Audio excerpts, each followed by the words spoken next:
All right, guys, one of the more common questions I get is I always draw my RPOs up against 4-2 boxes just because where I come from, that's by far the most common box.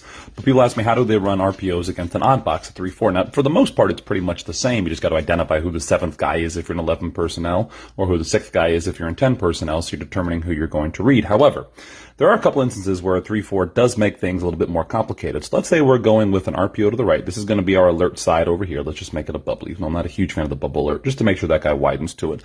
And we're going to run our inside zone RPO going this way. And we're going to go here. And we're going to double to that backer. We're going to go solid on the backside end. Theoretically, we're reading that guy on just the hitch, right?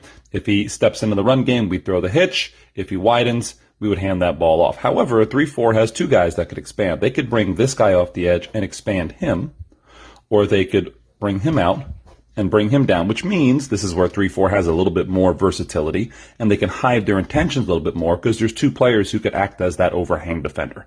Now, how do you solve this problem? Well, in reality, it's just the concept that you tag to it. Instead of running a hitch here, let's widen them out and let's run like a little stack and force the defense to show us and declare who it is that's going to step out. Is it him who's going to widen and him who's going to come off the edge, or is he going to widen an apex? You've got to play with your alignments a little bit to make the 3-4 declare to you who the 6th or 7th man needs to be, specifically in those 10 personnel situations in which the overhang players from either side could switch with either of those interior backers.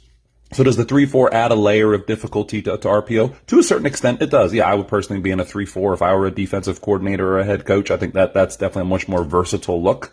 Although I've had NFL guys say to me the forefront's a lot easier for a defensive lineman. They can play a lot more aggressively. Either way, getting off topic, the idea that 3-4 does add a layer in some to RPO defense, it does. In some scenarios, it does add a little bit of an extra layer here.